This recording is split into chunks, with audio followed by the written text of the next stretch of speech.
Чон үйіне оралады, онда оны мысығы Юн мен қызы Соа күтіп отырған. Соа бүкіл Кореяны жайлаған вирус туралы жаңалықтар көріп отыр еді. Бірақ адамзат індетті жеңді. Қазір жаңа жұқтыру жағдайынсыз 181 күн өтті, сондықтан азаматтар болашақта зомбилер енді пайда болмайды деп санайды. Бірақ ешкім Соаның осы әлемдегі соңғы зомби екенін білмейтін. Чон оны үйінде бәрінен жасырып ұстайды. Әрине, Соа оны түстеуге тырысады, бірақ Чон оны қашықтықта ұстауды үйреніп алған. Бұрын Чон зоопаркте жұмыс істеген, тіпті жануарлар туралы блог жүргізген. Чон үйге келгенде мысығының теледидар қарап отырғанын көрді. Онда елде белгісіз індеттің тарағаны айтылып жатқан. Адамдар бір-біріне шабуылдауда. Вирус Сеулдің бірнеше ауданына таралып үлгерген. Бұл кезде Чон Соаны туған күнімен құттықтап жатқан еді.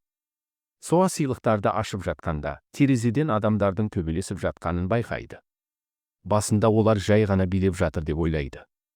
Кейін бір әйел көршісін өлтіріп тастайды.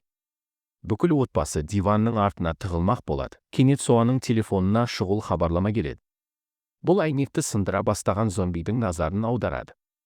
Чон оны бұзақы деп ойлап, сынған әйнек үшін ақша сұрамақ болады.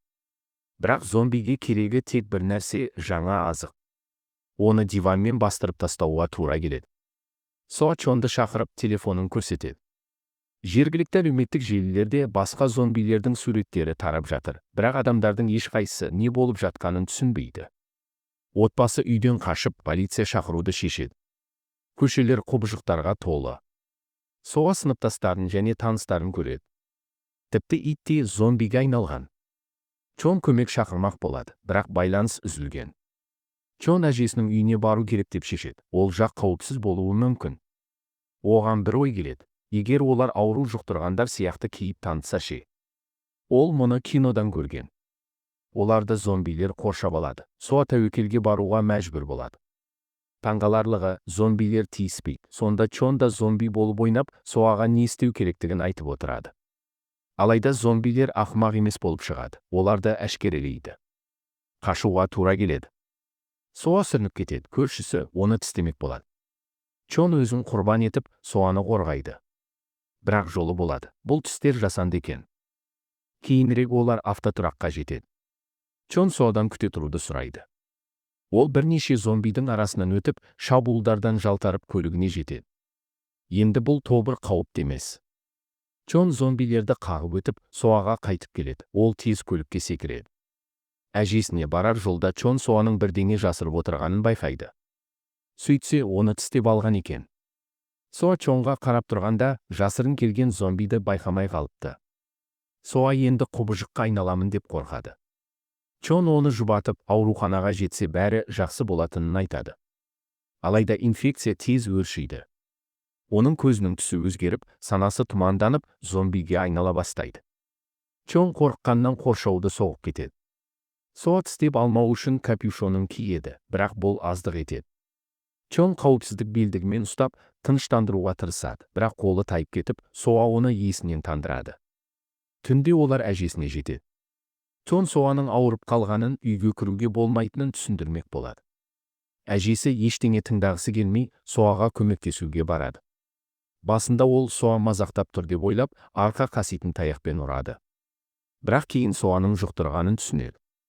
Теледидардан биліктің күш қолданатынын хабарлайды.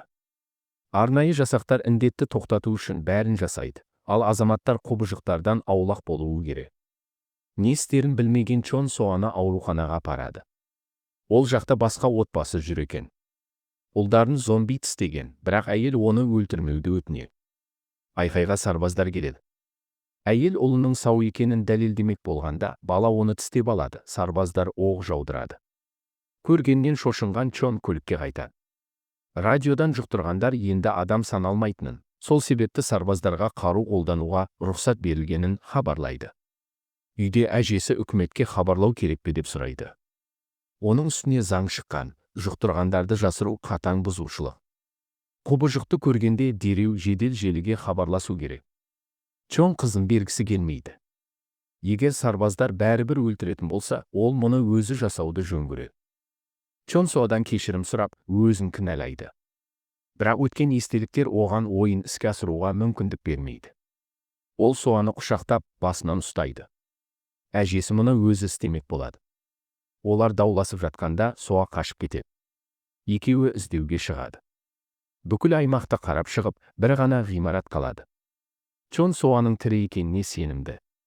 Кішкентай кезінде анасымен осында ойнағанды ұнататын. Егер ол есінде болмаса, бұл үйге қалай келер еді?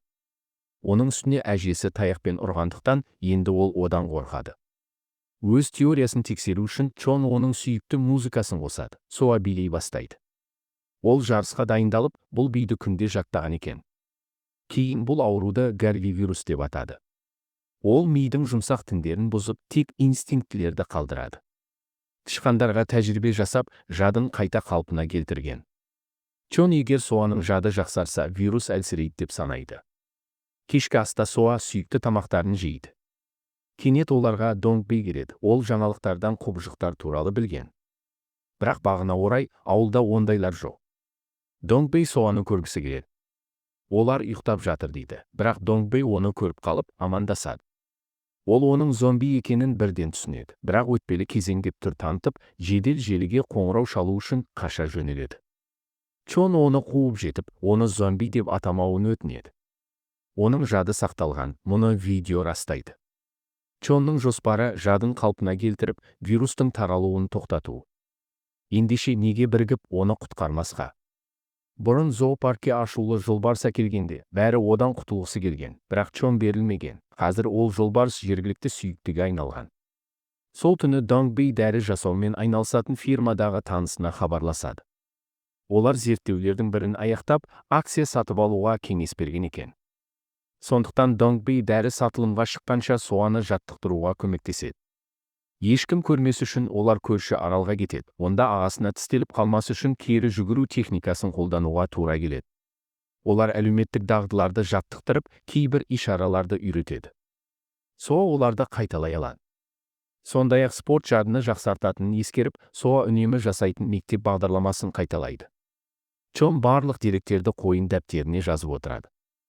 Біраз уақыттан соң жұқтырғандар саны тарихи минимумға жетеді. Мұның бәрі құбыжық туралы ақпарат үшін 100 миллион сияқының арқасында. Жаттығу сәтті өтіп жатыр, күз келеді, бірақ Соаның агрессиясын басу мүмкін болмайды. Чон тәуекелге бел буып қолын жақындатады, бірақ таңғаларлығы, Соа тістегісі келсе де тістемейді. Демек, үміт бар. Ол тістегісі келмегендіктен, әжесі Чонды қызды ауылға апаруға көндіреді. Бірақ алдымен ол косметикалық салонға барып, күтім бойынша кеңес сұрайды. Оны Йонгхва байқап қалып, үйіне жеткізіп салуды ұсынады, өйткені олар сыныптас болған. Тек қазір ғана Йонгхва оның қызы бар екенін біледі. Ол танысқысы келеді, бірақ Чон бас тартады. Тіпті түсіріп кетуін сұрап, үйге жаяу жетеді. Йонгхва оның бір түрлі екенін сезіп, Донг Бэйді кездесуге шақырады. Донг Бэй Чонның ажырасқанын және Соаның не ауруы бар екенін айтып үлгерген еді. Йонгхва мұғалім болғандықтан, оны өз сыныбына жіберуді ұсынады. Онда бар болғаны 3 оқушы. Соаға ештеңе болмайды. Теледидардан зомбилердің 200 күннен бері байқалмағанын айтады. Йонгхва зомбилерді жек көретінін айтады. Чон мұны күтпеген еді. Ол мұның ауру екенін, оларда кінә жоқ екенін түсіндірмек болады. Сөйтсе, бұрын Йонгхваның күйеу жігіті жұқтырып, оны өлтіруге тура келген екен. Сол сәттен бастап Йонгхва есінен ауысып, зомбилерді іздеп өлтіре бастаған. Бағына орай, қазір өлтіретін зомби жоқ. Үйде Чон оның парақшасын қарайды. Бір суретте ол зомбиді ең үздік жоюшы марапатын алған екен. Чон тәуекелге бармақшы. Соа ойын-сауық саябағының жарнамасын көрген сайын өзгереді. Егер оны сол жаққа апарса ше. Ол үйге келгенде, қонаққа келген Йонгхваны көреді. Олар не істерін білмей тұрғанда, Соа бөлмеден шығады. Чон оны қуып кіргізіп, Йонгхваны қуып жібереді. Келесі күні олар Соаны адамға ұқсату үшін бояйды. Тіпті Донг Бэй де сәнденеді. Косплейшілерге жеңілдік бар демеп пе едің? Бүгін ауылға жұқтырылмағандар ауылы деген жаңа марапат келеді. Йонгхва бірдеңені сезе бастайды. Ауыл басшысына қыздың мектепке бармайтыны ұнамайды. Әжесі оның үйден оқитынын айтады. Бұл уақытта отбасы саябақта қыдырып жүреді. Чон ескі суреттерді көрсетеді. Ал Донг Бэйде жақсы жаңалық бар, жақында дәрі мақұлданады. Оның үстіне ол акция сатып алып қойған. Бірақ олар қуанып жатқанда соа жоғалып кетеді. Бұл жалғыз жаман жаңалық емес. Әжесі үйге келіп, мас болып қалған мысықты көреді. Мұның бәрі Йонгваның ісі. Ол үйге кіріп, мысықты тамақтандырған. Ол Чонның дәптерін тауып алған еді. Чон соаны тауып алады. Ол чурос жеп отыр екен. Ол тіпті оның атын айтады. Чон барлық чуросты сатып алмақшы болады. Осы уақытта әжесі Йонгваға соаның Чонның қызы емес екенін айтады. Ол қиын жағдайға тап болған қарындасына көмектеспек болған. Туған күнде олар соамен не істейтіндерін талқылап жатқанда, қарындасы жолға қарамай қалып апатқа ұшыраған. Сол күні ол соаның әкесі болған. Кенет аулаға отбасы кіреді. Чон денесімен қорғап, Йонгваға соаға тиісуге жол бермейді. Соа арылдай бастайды, бірақ Чон оны тыныштандырады. Чон соаның басқаларға ұқсамайтынын, ойлай алатынын түсіндіреді. Сонда Йонгва соаны мектепке жіберуді ұсынады. Бірнеше күннен соң Чон оған өзін ұстау ережелерін еске салады. Йонгва оқушыларға соаның жарақатқа байланысты сәл баяу екенін айтып көмектеседі. Ал шабуылдамау үшін Чон Йонгваға ыстық пен сүйікті тамағын береді. Бірінші күн сәтті өтеді, зомби болса да достар табады.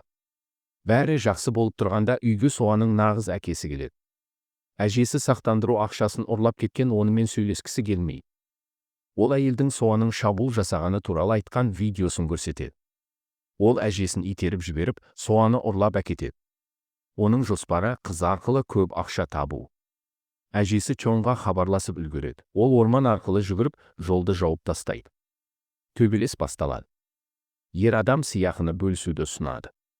Саябақтағы видео желіге тарап кеткен. Соаны бәрібір ұстайды. Соа Чонды ұрып жатқанына шыдай алмай, әкесіне тап беріп тістеп алады. Ол тез мутацияға ұшырайды. Чон оны өлтіруге мәжбүр болады.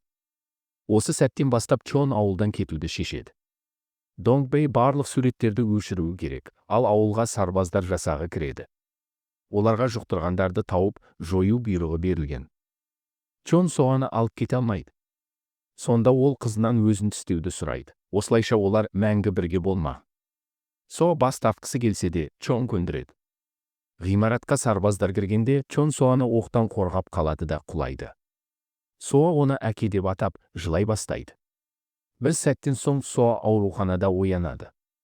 Чон да тірі, бірақ комада жатыр. 3 айдан соң Соаның оқиғасы әлемге тарайды.